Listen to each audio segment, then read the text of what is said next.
என் தலையெழுத்து. அவனுக்கு நான் மனைவி. அவன் கட்டினதுதான் இந்த தாலி. ஒவ்வொரு பொண்ணோட கழுத்திலையும் இருக்க வேண்டிய இந்த புனிதமான சின்னம் என் கழுத்துல மட்டும் அவமான சின்னமா தொங்கிக்கிட்டு இருக்கு. சாதாரண தொண்டனா இருந்தவன மந்திரி ஆக்குனேன். அவனுக்கு நான் மனைவியான. ஆனா பதவிங்கிற அந்த மாய நாற்காலி எப்படி அதுல உட்கார்ற எல்லாரையும் ஆட்டி வச்சதோ அதே மாதிரி அவனையும் ஆட்டி வச்சது. அவனும் ஆட ஆரம்பிச்சான். ஒரு நாள்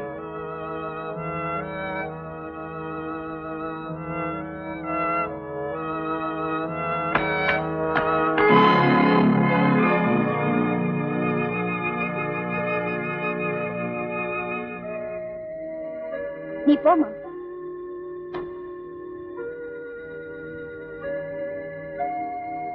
என்ன இதெல்லாம்?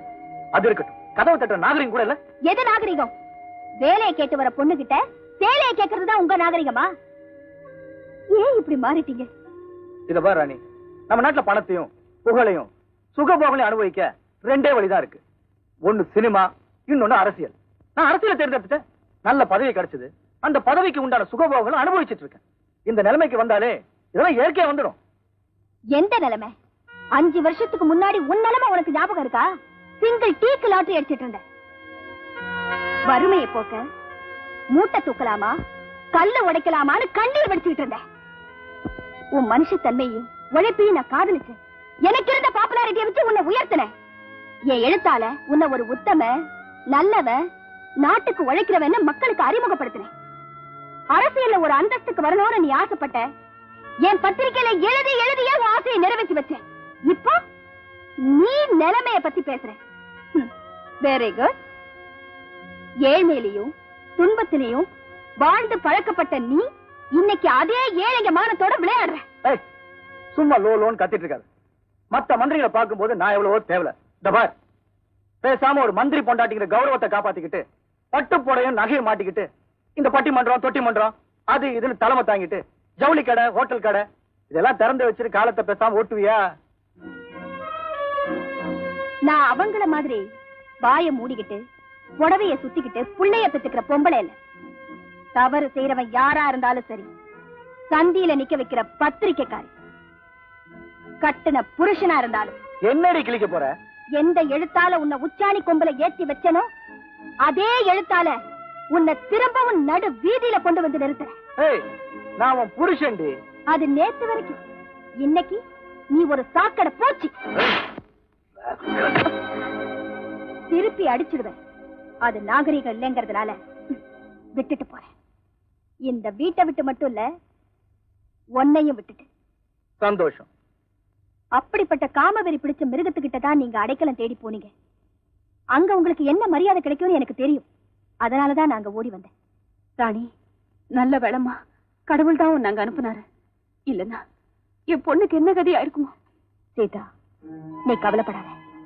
அந்த இன்ஸ்பெக்டர் விஜய குற்றவாளி இல்லைன்னு விடுதலை செஞ்சு உன்னோட வாழ வைக்க வேண்டியது என் பொறுப்பு. இனிமே நீங்க உதவி கேட்டு யார் வீட்டு கதவையும் தட்ட வேண்டாம்.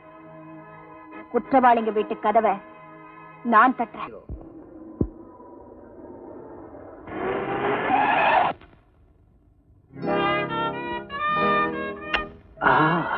என்ன ஜீப்பையா குறுக்க நிறுத்துற? வண்டியை செக் பண்ணும். செக் பண்ண வேணாம், நானே சொல்லிடுறேன். வண்டிக்குள்ள 5 கோடிக்கு கடத்தல் வயிறு இருக்கு. இப்ப என்ன பிடிச்சா உனக்கு என்ன கிடைக்கும்? ப்ரமோஷன் கிடைக்கும். என்ன விட்டா உனக்கு 50,000 ரூபாய் கிடைக்கும். 50,000? எஸ், 50,000. உனக்கு எது வேணும்? ப்ரமோஷனா 50,000? எனக்கு 50,000 போதும். என்ன அனுப்புனாரே அசிஸ்டன்ட் கமிஷனர், அவர்கிட்ட என்ன கூட்டிட்டு போமே. அவருக்கு என்ன வேணாலும் தரேன், என்னையே வேணாலும் தரேன்.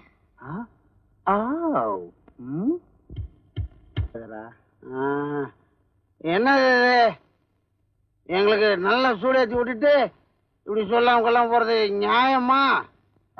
லைட்டா பண்ணுவோமா? நீங்க லைட்டா அணைக்க சொல்றீங்க. நான் என் லைஃபே அணைஞ்சு போயிடுமோன்னு பயந்துட்டு இருக்கேன். எப்படி உன் லைஃப் அணையும்? நானே விடுவேனா? சுத்தி இங்க இருக்கு. யார உன் லைஃப் அணைக்கிறேன்னு சொல்றவன் கிழிச்சிடுறேன். இன்ஸ்பெக்டர் விஜய்னு ஒருத்தன் இருக்கான். அவன் என் தொழிலுக்கு ரொம்ப தொல்லையா இருக்கான்.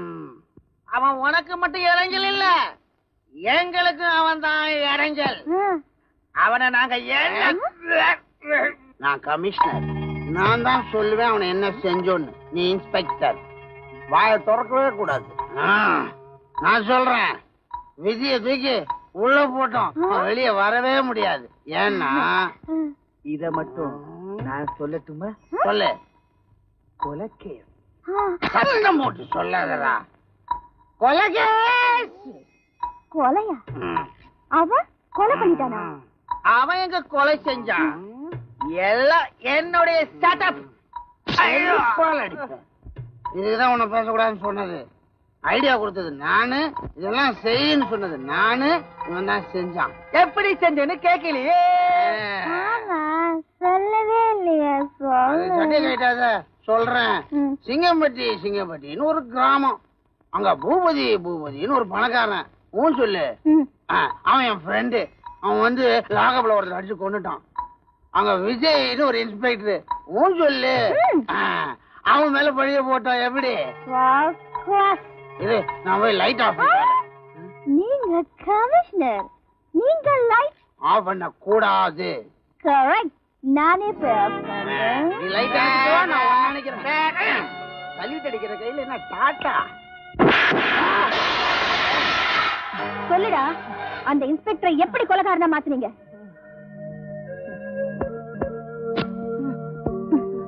மரியாதையா சொல்லிடு, இல்ல உன் முட்டிய தட்டி சூப் வச்சு உனக்கே கொடுத்துருவேன். இன்ஸ்பெக்டர் விஜய் எப்படி மாட்ட வச்சோன்னு மட்டும் தெரிஞ்சுக்கணுமா, இல்ல அந்த பூபதி செஞ்ச அத்தனை அட்டூழியங்களையும் தெரிஞ்சுக்கணுமா? ஆச்சரியமா இருக்கா? நான் ஒரு அடிபட்ட பூனைக்குட்டி. என்னை விட்டே என் தங்கச்சியை கூட்டிட்டு வர சொல்லி என் கண்ணு முன்னாடி அவளை கெடுத்து கொன்னு என் கையாலேயே என் தங்கச்சியை புதைக்க வச்சான் அந்த சின்ன பூபதி. அன்னைக்கே அவன் கழுத்தை நெரிச்சு கொல்லணும்னு துடிச்சேன். ஆனா அந்த தைரியம் எனக்கு மட்டும் இல்ல, எங்க கிராமத்துல எவனுக்குமே இல்ல. ஏன்னா மனுஷங்கன்ற பேர்ல நாங்க மாடுகளை விட கேவலமா வாழ்ந்துகிட்டு இருக்கோம். இருந்தாலும் அவனை எப்படியாவது பழி வாங்கணும் தான் இத்தனை நாளா அவன் கூடவே இருந்தேன். குழிய தோண்டிட்டேன். அவன் பெருமைகளை போட்டோ எடுக்கிற மாதிரி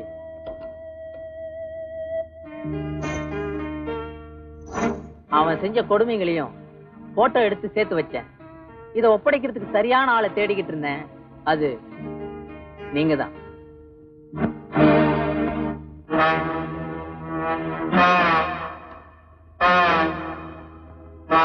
நான் பேர்ல மட்டும் ஜப்பான் இல்லைங்க, மூளையிலையும் ஜப்பான்.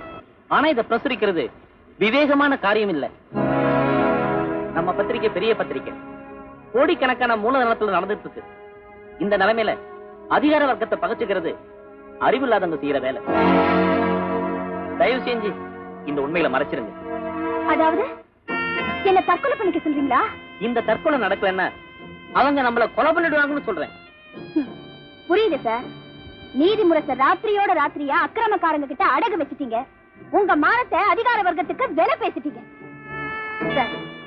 பத்திரிக்கைய பத்தினி பெண்ணேன்னு சொன்னாரு புரட்சி கவிஞர். ஏன் தெரியுமா? அந்த பத்திரிக்கை பெண் கற்போட இருக்கணும்னு. கண்டவன் கொள்கைக்கெல்லாம் முந்தான விரிக்கிற விபச்சாரியா இருக்க கூடாதுன்னு. ஜான்சி, நீங்க அதிகமா பேசுறீங்க. நான் இந்த பத்திரிக்கையோட மேனேஜிங் டைரக்டர். நான் சொல்றேன், இதை நீங்க பிரசுரிக்க கூடாது. நான் இந்த பத்திரிக்கைக்கு ஆசிரியர்.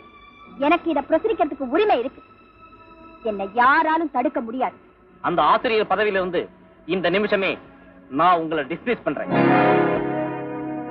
ஒன் செகண்ட் மிஸ்டர் கணேஷ், நீங்க தலைகீழா நின்னாலும் என்ன மாதிரி ஒரு எழுத்தாளரை கூட உங்களால உருவாக்க முடியாது. ஆனா நான் நினைச்சா இதே மாதிரி 1000 பத்திரிகைகளை உருவாக்க முடியும். நாளைக்கு விடிஞ்சதும் நீங்க முழிக்க போறது நான் ஆரம்பிக்க போற என்னுடைய நீதிமுரசு பத்திரிகையில தான். Good bye.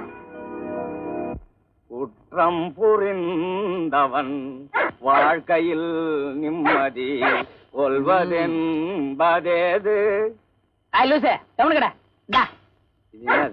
தயிர் சோறு, அது கறி சோறு. அது யாருக்கு? நாய்க்கு. காலண்டா, எனக்கு தயிர் சோறு, நாய்க்கு கறி சோறு. பொய்யும் புரட்டும் பேசிக்கிட்டு இருந்தப்போ நடு கூடத்துல உட்கார வச்சுக்கிட்டு ராஜ மரியாதையோட விருந்தெல்லாம் கொடுத்துக்கிட்டு இருந்தீங்க. உண்மைய பேச ஆரம்பிச்ச உடனேயே வெளியே தள்ளி சங்கிலியால கட்டி நாயை விட என்ன கேவலமா நடத்துறீங்க. டேய், தட்டையாவது மாத்திரா. தட்டை மாத்துறதாவது? தட்டை மாத்தின சிறுசனை கொன்னே போட்டுரும். போட்டோ எடுத்துட்டு தட்டை கை வை. டேய், இங்க வாடா. என்ன விஷயம்? எனக்கு ஒரு உதவி செய்டா. என்னது? இத கொஞ்சம் அவுத்து விடுறா. அவுத்து விடணும்னா நான் சொல்றபடி செய்வியா? எத்தனை தடவை என்ன அடிச்சிருப்ப. வாங்கிக்க.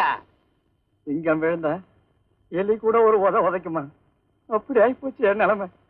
எலிகிலின்னா அவுத்து விட மாட்டான். ஆமா ஐயா, நீ புளிதாயா, என்ன கொஞ்சம் அவுத்து விடையா. அந்த பயம் இருக்கட்டும்.